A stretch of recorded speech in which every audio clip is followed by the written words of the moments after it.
Hi, my name is Felina Hansen, and I am president of the National Association of Women Business Owners.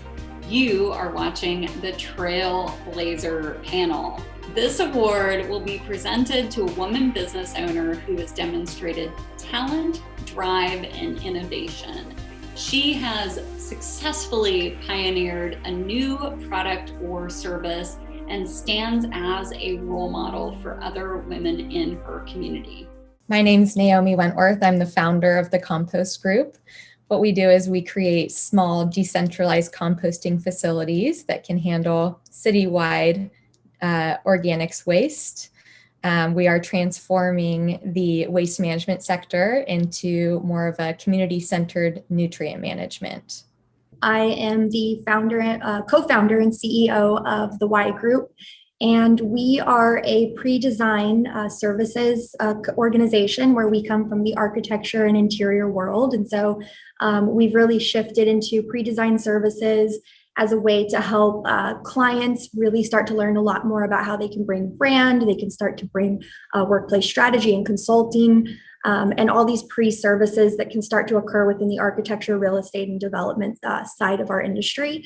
And so it's not something that's traditionally done out of house from an architecture firm or a real estate firm.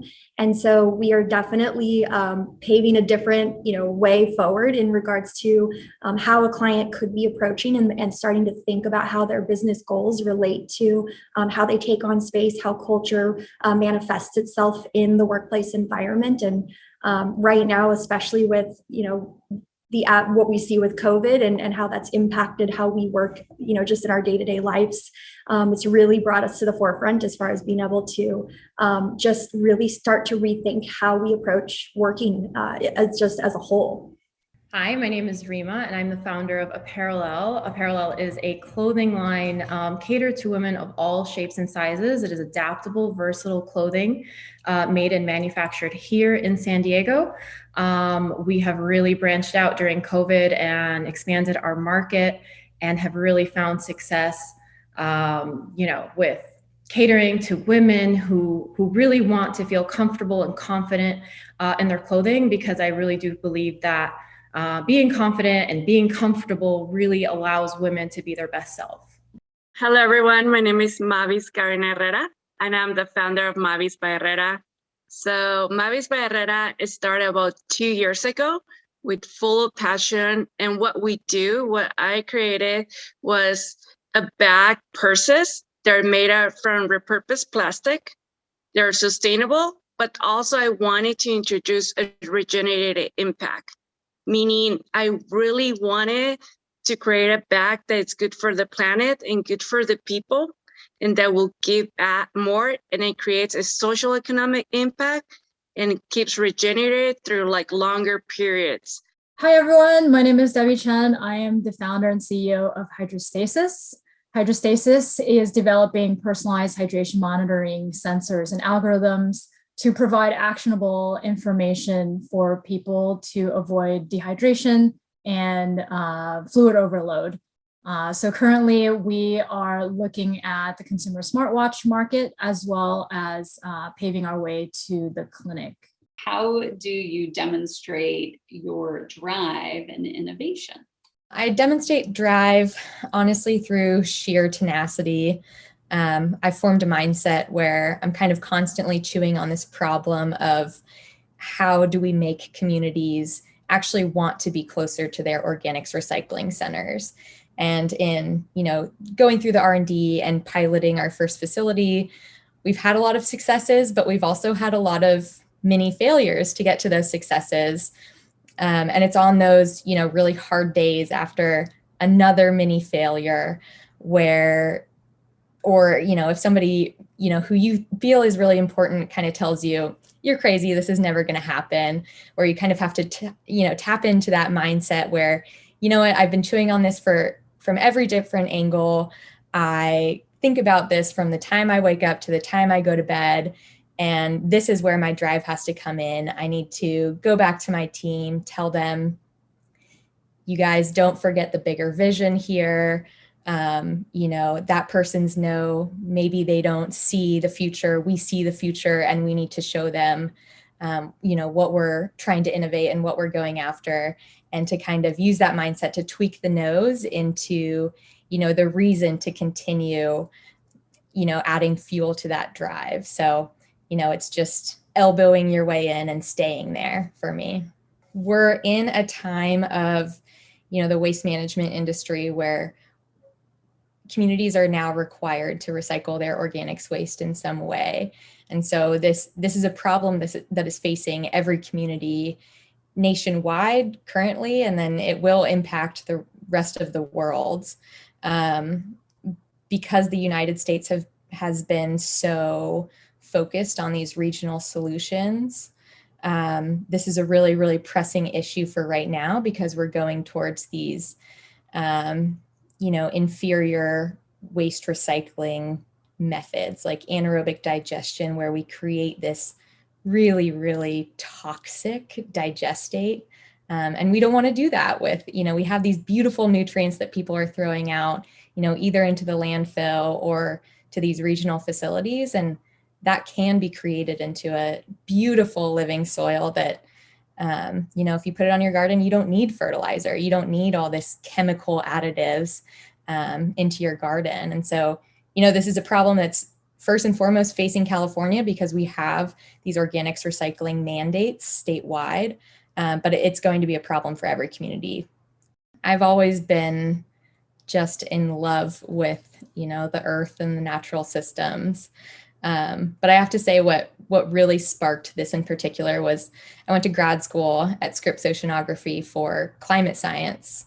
And, in kind of our national greenhouse gas inventories, we tend to kind of skew the focus towards any anthropogenic, greenhouse gas emitter. So our cars, our trucks, our energy systems, all of that. And in those reports, we're not really focusing on the natural systems that have such a incredible potency to actually extract, the carbon dioxide from the atmosphere. So part of that is that it's an emerging science, and I'm just, dumbfounded when I research this stuff. It's incredible what bringing life back to your soil can do for the global climate. And being a technical founder, I'm really driven by the hard science that backs up what we're trying to do here. So I love this question, driving innovation. This is both personal. It's also both obviously dealing with workplace environments. So sticking a little bit on drive for initially out, for me in particular, drive is such an interesting roller coaster. You have these moments of just like, you're on these highs, you're really riding, you're going really fast, you're kind of swinging around on this roller coaster. But there's dips, there's things that, as a small entrepreneurial boutique, business owner, you really, this is the first time I've ever owned a business. This is the first time I've ever taken on, building a business, and very much like all the other, candidates in this scenario, we're all fighting through COVID, we're all fighting through what a pandemic of running a business is like. And that's not easy. I don't think running a business in itself is easy. So adding in these extra factors are definitely challenging. So being able to get yourself up every single day and face your nose and face the shortcomings, face the fall downs is it's really important. And that's definitely an area like, I personally have had to really just work through, it's getting that continual energy. And I think one of the biggest pieces that come into play, I'm so fortunate I have a co-founder. We lean on each other a ton. We leverage one another, we support one another, we're cheerleaders to each other. And that's something that I have found, at least in kind of our journey, to be something so important to just my vitality of drive. It's really been neat to kind of share in that journey with someone. And as far as innovation goes, it's, this is such a amazing time to be doing, especially with the workplace environment work. Again, like I kind of mentioned, both my co-founder and I are from the architecture interior world. We went to school for this, we studied this, we've worked with the big global architecture firms, we've worked with big mecca organizations. Now we kind of have brought this down to taking it out of house, bringing it to the forefront of when a client might actually be having these internal business discussions. We're going through COVID, we're coming out of a pandemic. Who are we as an organization? What do we want to do? Where do we want to go? That impacts your brand messaging. That impacts the culture, the type of employees that you're going to hire. And that impacts space, how we take on space. Do we keep space? Do we have cultural hubs? Or is our cultural goal to just be a remote organization? And there's no right or wrong answer. That's what I have that conversation with every one of our clients. The right answer in these particular cases is, what are your business goals? So, for innovation and really thinking about how we even approach this dialogue, the first thing that we really care about is actually, and this is where we founded our name on. We focus on an organization's why. What is your purpose as an organization, your purpose for being, and what is it that you're trying to achieve? Because when we understand where we're going, we can start to put roadmaps in place that start to align us to, the different pieces that we can start to bring in the correct workforce, the talent force. We can start to take on some of these pieces that are really important to a business's bottom line. We're organizations, we're businesses, we need to make money. And a lot of these organizations are out here, doing impactful work. And so how do we start to align those with the workforce? How do we start to, really bring all of that to the forefront? A lot of times I'm sitting down and having this initial dialogue with a business owner, because usually their first question is, we're trying to decide what we're doing with our space. Great thing to focus on, but let's focus on some bigger pictures first. When an organization, you have these issues of the culture of people not necessarily wanting to come back to space, people not wanting to deal with this, just like the question you just asked. And in these scenarios, the biggest piece that needs to be done is, there's communication campaigns that have to occur within an organization. So in order to get buy-in from your talent force and from, employees to even come back, they have to understand why. What is your organization trying to do? Why does it impact? How does it impact them? And so a lot of times what we're seeing is that an employee who just works from home, they don't really understand the bigger goals and the bigger vision of the organization.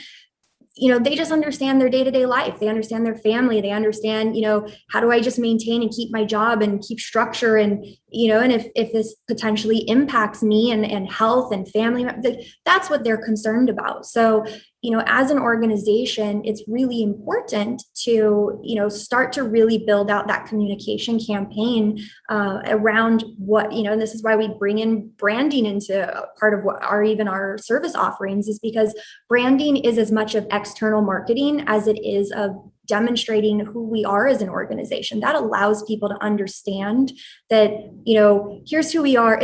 It's a relationship. If I can tell you who I am, then everyone here can choose whether they like me or they don't. And that at least allows that transparency for everyone involved, for an employee to say, I believe in this vision. I totally understand why we need to come back to the office. These are the things that I'm going to need, and these are the way I'm going to communicate back to the organization. Or, hey, I don't actually believe in this vision. This isn't something that's really for me. And you know what? Now that everyone's been transparent with me, now I can make a shift into something that is more meaningful and purposeful to what I need in my life. And that right there is how, a lot of the dialogue that we start to really work with organizations around is, how do we build out the foundation of that organization and help them align that messaging? And then how do we execute that back into the communication, the HR, and then yes, ultimately space, what type of space, how much space, and how we actually function in space as organizations. So I'm going to answer as well in two segments. I'm going to start with drive. I think keeping the drive there is extremely hard as an entrepreneur during COVID. I think being relentless and kind of just going through the mistakes and not looking at them as mistakes and looking at them as learning experiences. And, when we have a manufacturing mishap, we know what happened and we could prevent it the next time it happens, and not giving up. We have had so many little mishaps happen here and there where it keeps it really difficult to keep that drive and that passion going. But we keep innovating and we keep going. And this has been an extremely interesting year for us. I feel like if you as a business have made it during COVID, you could make it during any time.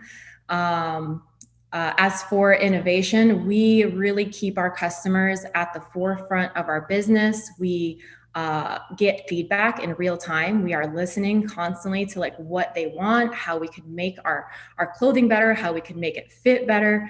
And that has really allowed us to be successful in ways that we have never even imagined, So we've kind of expanded during this last year where we had a lot of plus size women who come to us saying, we love your clothing, we want plus size stuff. And we've really we've pivoted. And now our clothing fits from a size 6 to a 26. And it's the same clothing. We've kind of figured out ways to make it look the same and look great on all body types. It really is adaptable clothing where, it's versatile. They could wear it in multiple ways. We do manufacture locally, so we don't only want to create something that they feel good in, but that they feel good about. Fast fashion has been this,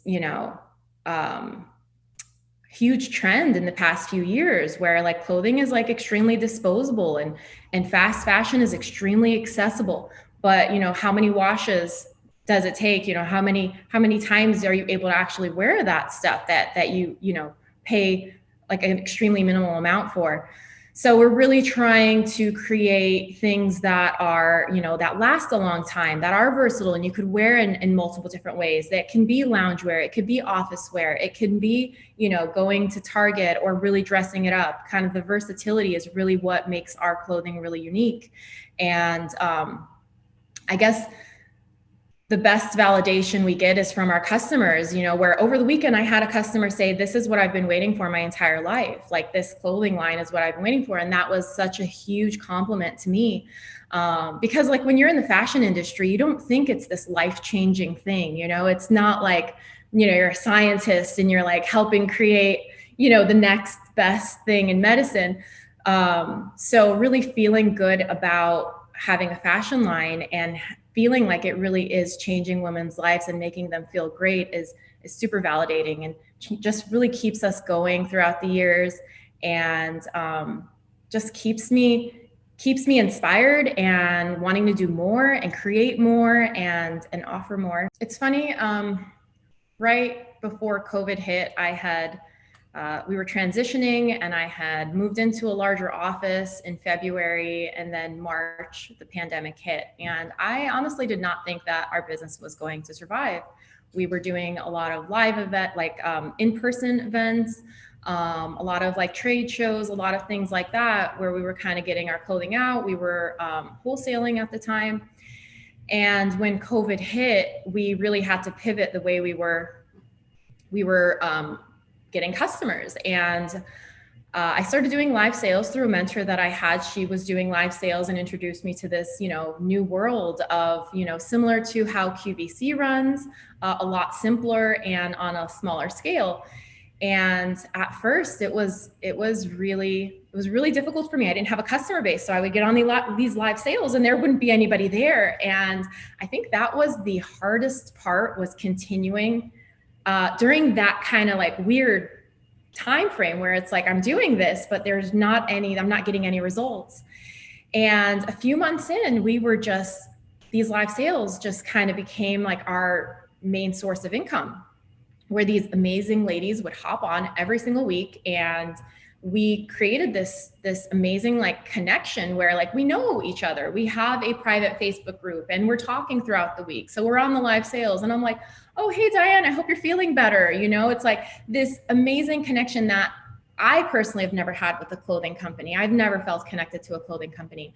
And these women, honestly, it shocks me by how supportive they are and how amazing they are and how much they've really transformed like my business, where now kind of going out of COVID, we're able to, start up right where we had stopped in February and get our wholesaling accounts and, get into boutiques and really expand the business.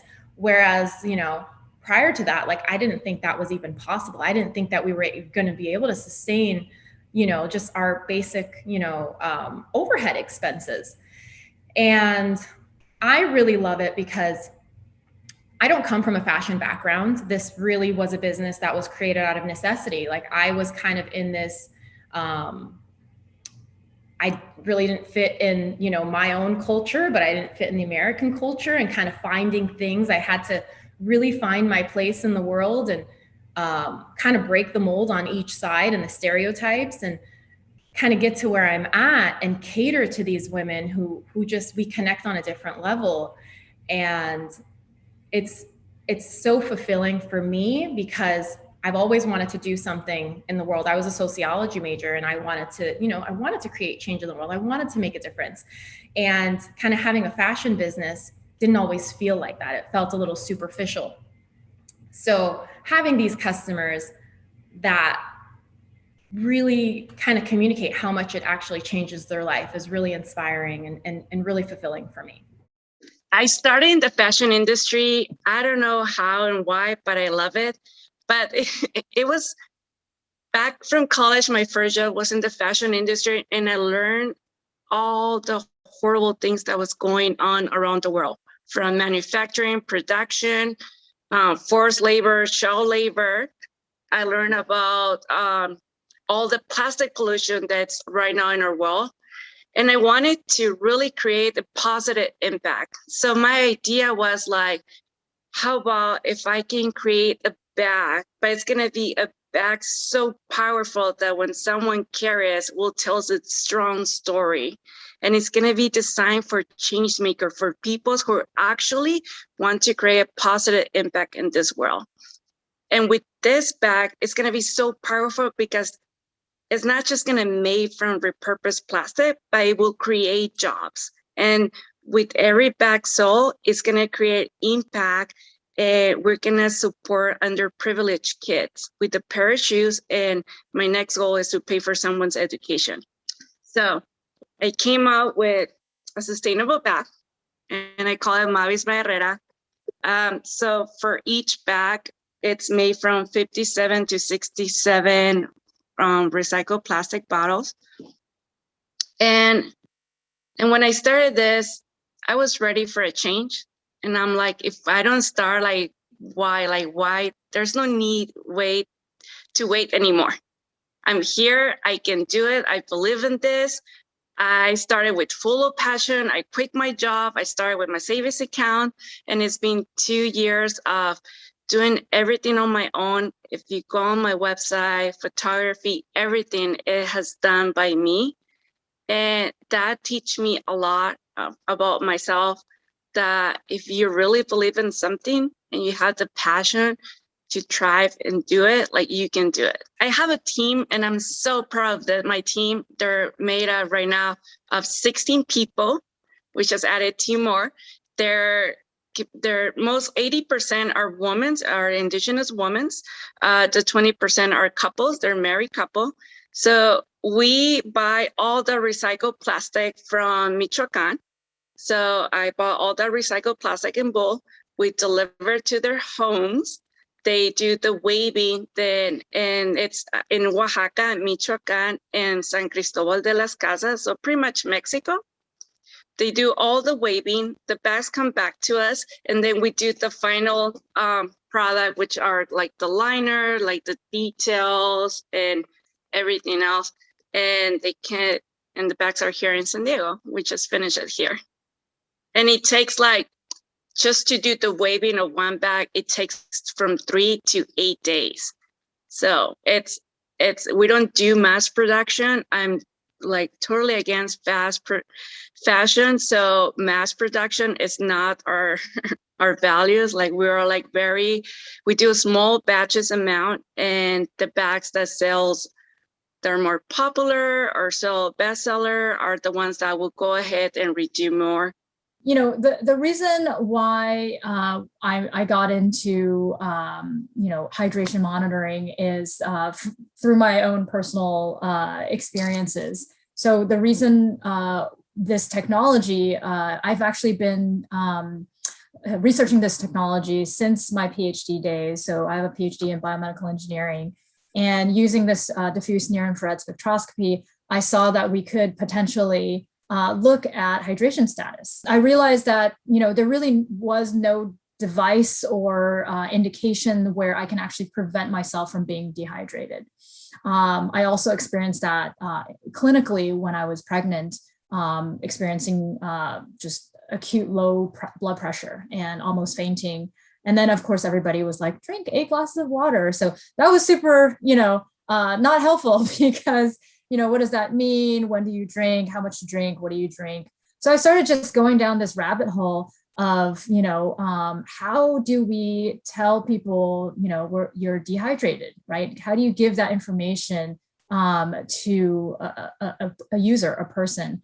And then starting to looking at the sort of aging population as well. So with COVID, this really came, to the limelight, right? So the stats are that 75% of adults 18 and older are chronically dehydrated.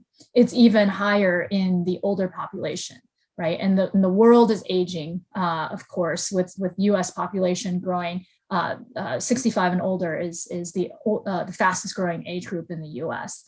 Dug a little deeper, and then we got 10 million older adults being hospitalized for dehydration alone.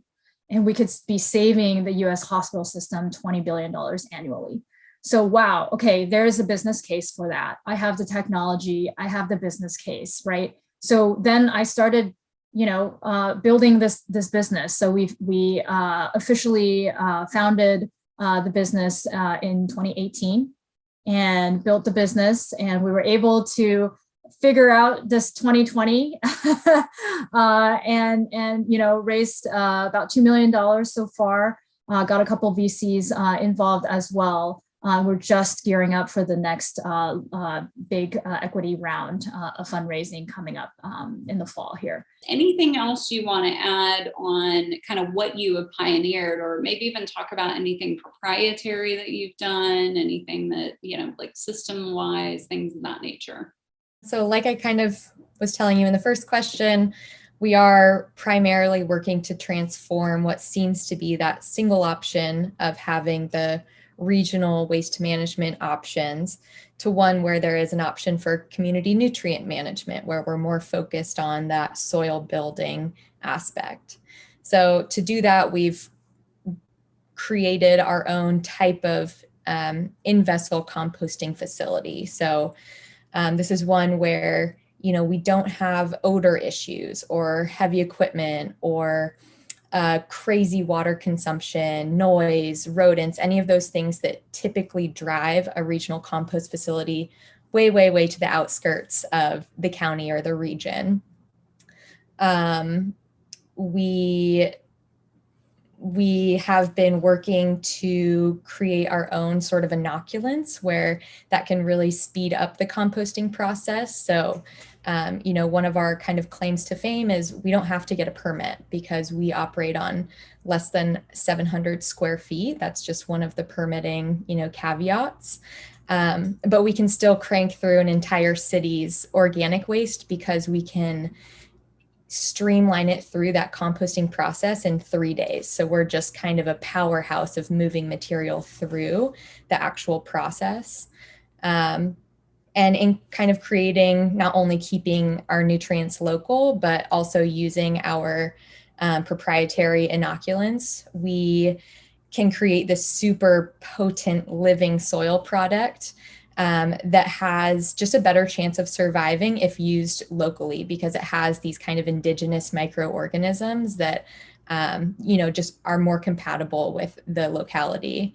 And just to kind of, get back to your question earlier as well, your follow-up question, we have a few, island communities that are reaching out to us right now because they're facing these problems of, we're this tiny island, we had a landfill on our island and it's filling up and it's gross and it smells and we need to do something different, but we're in the middle of the ocean. So, we need something like this option.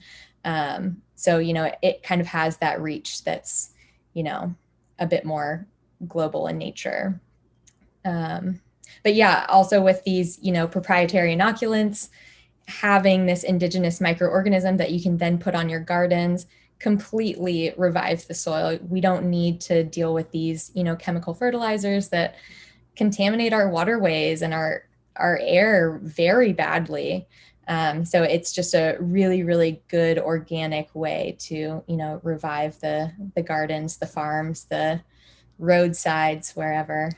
So pioneering, and this does lean a little bit into the innovation dialogue around what we're doing.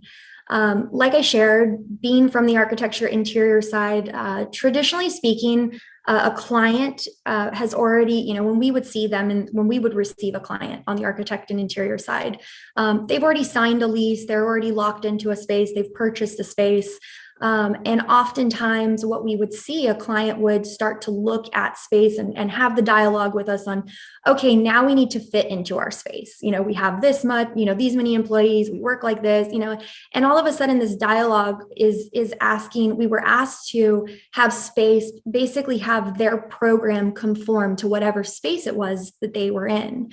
I made a big jump. I was headhunted out of the architecture firm and brought to originally found, an internal planning and design division within a real estate organization with a specialization in workplace strategy.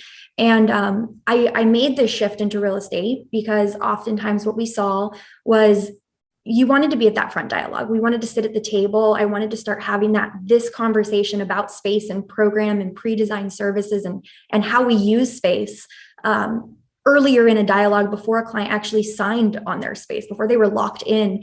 And but what we found, what I kind of started to notice was in these particular cases, the way that our organization ate, the way that we worked, was we were actually more subject to the broker because the broker paid us out of a commission. So at the end of the day, unfortunately, we were more of the broker's, client oftentimes than the actual client's, actual advocate in these particular cases.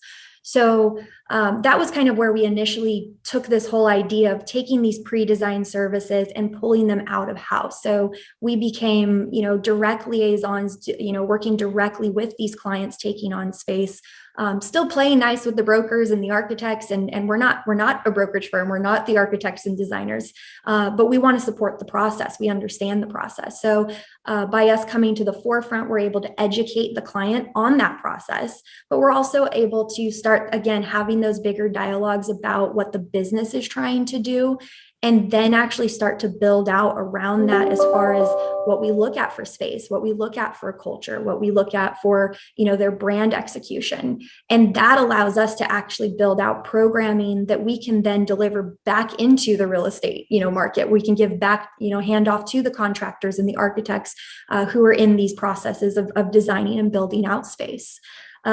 What also kind of made us, it makes us very unique in the industry is we've really brought together under one house 4 different services that are often separate. So we really champion brand, we champion workplace strategy with culture, we champion space and pre-design services, and we champion change management.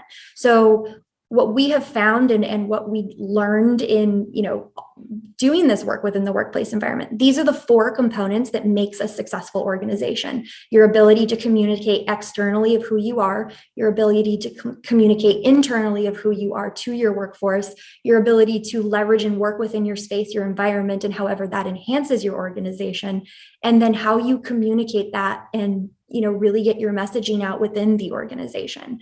And so by bringing all of these in-house, we're actually able to work with organizations and support all channels within their business of saying, we do look at it from a holistic approach. We can approach, everything that we do from a full branding design service can be executed into your space, which can go back to your HR and how we're communicating that campaign back to how we're hiring and how we're going out and staffing. And so it becomes this really amazing machine that supports the success and longevity of an organization.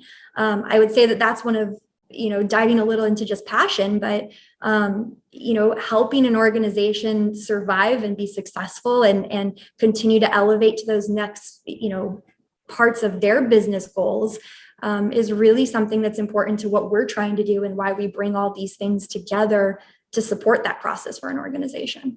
I think what kind of differentiates our brand from all the other clothing lines that are out there is our fit models are our customers. Like, we use them to be the measuring bar to like how things fit. Like, we're not just using like random people to see if, oh, does this fit a size 12? Does this fit a size 6? These are actual customers. I am my own customer. I wear all the clothing. Like, it's something that I wear on a daily basis. It is something that I really do feel comfortable in. And I think using our customers as fit models is like a great indication of like how to propel forward. And it really keeps us like on the right track. Another thing that I wanted to mention is we, like I said earlier, like we really do keep our customers, in the forefront of our business. We have meetings like VIP parties. We have, these things to keep even the customers connected to one another, which really creates this really unique relationship to them and to the brand. So I feel like that's something that really differentiates us from everybody else and from other companies and other brands that are out there. I think I've also kind of brought myself into the brand quite a bit. They know my son, they know things about me. I share a lot about my own life and my journey. And if we're having manufacturing mishaps, like the customers usually know, like they're updated, they're in the know of what's going on with our business, like through and through.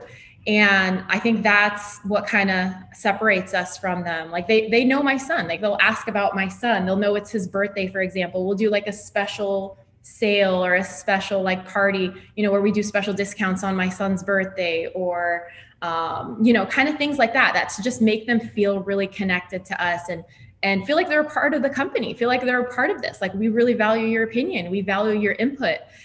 We do feedback forms all the time after we release a product to really get how people really feel. And we do them, they're all anonymous, so people don't have to feel weird about, saying like, hey, I really didn't like this product, or this fit was horrible, or whatnot. Like, people feel really comfortable to tell us everything about it. And I think also our customer service, because we have this relationship with the customers, people feel like our customer service is, top notch, which you would think is something standard with companies. Unfortunately, like it's not as standard as you would expect it to be. So really kind of keeping our customers happy at all times, no matter what. My goal is not to make a sale. My goal is to keep a customer happy so they come back again. And that's really paid off in the long run for us. When I started this, I really wanted like my customers to know who I am, how this started, and most importantly, like the meaning behind and what we do with the Mavis by Herrera bag. So we do offer us reducing plastic pollution. I want to be part of the plastic pollution and to solve it as much as I can. So we implement this program that is called Retire a Mavis by Herrera bag. So when you no longer want your bag, you can just send us an email, ship it back to us, and we will offer you a 40% off so you can buy a new bag. And with that bag, if it's in good use, we're going to donate it for women in shelters, or we're going to like reconstitute, we're going to remove all the plastic and then go again through the process, and we're going to repurpose that plastic. So that's a way for us to keep like plastic away from polluting our landfills and our oceans. Another thing is I really connected with my customers. They know who I am. Like being in an online business, you automate a lot of things. And one thing that is missing is like the human connection. So I'm always there sending emails, responding. I take custom orders if they want one color, if they wanted a strap. I go beyond just to make the customers happy. Also, I'm really passionate about what happens actually behind the back. And what happens behind the back is what we do. So one of the things is that for every bag sold, we buy a pair of shoes through a Shoes for Stars project. And actually, a couple of weeks ago, like 2 weeks ago, we just bought 100 pair of shoes and we painted here in San Diego. And in 2 weeks, we're going to donate it in San Quintin, Baja. So this is for underprivileged kids that they're barefoot. It happens a lot in the indigenous community that shoe goes to 3, 4, 5 different generations because their parents can afford a pair of shoes. And that's how it started at Shoes for Stars. Another thing that I communicate with my team every day. I know their names. I want to know what's their goals, what's their passion, how I can support them. I don't want just to provide a job. I want them to thrive. So we teach them business skills. We go through a one-on-one mentorship. I teach them how to sell their products or manufacturing in case someone else comes. They know how to sell their skills and not go underpaid. I also support a lot. I'm just pausing because this story really touched my heart. I went back to visit one of the ladies and I asked for his husband and she's like, no more, Señorita Mavis, no more. He's out because now I can make an income. I can pay for my son's education and he's no longer gonna hit me anymore. And that day I knew I was making a difference. They teach me so much that I have a lot of passion and respect for them, that they're my family. And that's one of my passions. It's not about me, Mavis by Herrera.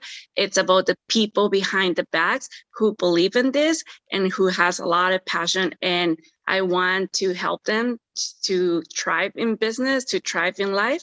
And that's what happens behind a Mavis by Herrera bag. My background is basically just being the sort of myself, my journey is trying to figure out who I am and who do I stand for. And a lot of that is being a female founder. There's a lot of, talk about, female founders, not getting enough investments and female founders being, biased against sort of, at least in the tech world. I'm also an immigrant. I was born in Taiwan, and there's differences in culture, differences in, just upbringing of how you, arrive in the world and how you present yourself. And so a lot of this is as a learning experience, right? Like, how do you present yourself, in that sort of quiet confidence, right? So there's a lot of humility in my culture. And that kind of goes against this sort of tech culture, right? Tech founder culture, which you're supposed to go out there and talk about how awesome you are, right? And so I kind of struggle with that a little bit. And so figuring out who I am, who is that authentic person, and how that comes across was as a huge sort of learning for me in the past 3 years. And of course, just learning how to do that process, right? I have hardware, I have software, I have algorithms, I have an app. So any of these things could be a separate business on its own, but my business is like all of them combined, right? So how do you find the right team? How do you obviously fund for that as well? So, all of that is part of that, daily grind. And so, going a little bit more into the products, right? So for us, this hydration product is so ubiquitous, right? We really could go anywhere. We could go into sports, which we have. We could go into military, which we have. And then really just pivoting through 2020 and looking at where we need to be and where our interests are really lies in the clinical and the aging population. And so that's really where we've gone towards. So we have validation studies with UC San Diego. in the dialysis, both inpatient and outpatient populations. We're looking at general geriatrics because we're really looking at preventing episodic care and hospitalizations. So going towards sort of how can we prevent all of these other things? The science is coming out with, okay, early onset Parkinson's sometimes is caused by diabetes. Early onset diabetes is sometimes caused by chronic dehydration. Well, how do we link all of these things? And of course, this is an extrapolation, but like, if we can keep people properly hydrated, perhaps we can, mitigate or at least solve for some of these later, more serious conditions, right? And so I'm really trying to get ahead of the game here. How do we give you information so that you can properly hydrate yourself? So it seems easy, but the body is so complicated as far as hydration goes, and everything depends on your personalized metabolism and situation, whatever you're in, right? As far as the population, your age, your BMI, your activity level, and any other chronic conditions all play into this personalized algorithm that we're trying to develop. Just something fun about you, maybe something that, folks don't usually, know about you. It's not on your LinkedIn profile, maybe. All right. Fun fact. I used to be a snowboarding coach for 7 to 11-year-old boys. It was probably the most fun I've ever had. But also, during heavy California drought years, which also kind of spiraled in a different way, me to here. But yeah, fun fact. Fun fact. I would say most people do not know this, but I went to OCS for the Marine Corps. So I actually went through officer candidacy training. I graduated. I was never a Marine. I can't own that, but I did graduate their program. So I've been through the officer boot camp training, and that was very extensive. It was definitely tough, but it's been something I've carried with me and really impacts me as far as being able to just continually face adversity of, in those environments, you're constantly told, set up to fail is really the best way I would describe that. But it's because they want to see how you handle failure. And so it teaches you a lot about picking yourself back up, about constantly facing every situation that you fail in. And it is something I carry a lot with me. So it's a fun fact, but it's also a big part of who I am. So fun fact. So for a couple of years ago, I used to backpack my entire life in a backpack and travel around the world by myself with a minimum money, because that was my challenge to survive with like $5 a day. So I used to go sleep in the mountains and just being to unknown places. And it was pretty excited. My mom used to be scared all the time that I will tell her I was gonna go into another country, but I really love it. And I hope I can do it again. What's that thing that, something fun about me? And it comes down to my Muay Thai fighting. So I guess I would say I used to be, because I don't fight anymore because of COVID and all this stuff, but I used to be an amateur Muay Thai fighter. I fought in a ring. I think it was 6 times. My fight record is 5-1. I lost my first fight and learned a lot about myself, mainly, self-confidence. I didn't think I would be able to do it. And learning through that has just been so amazing, because I ended up winning the next 5 fights. I realized that you have to believe in yourself in anything that you do. And really that translates to my business.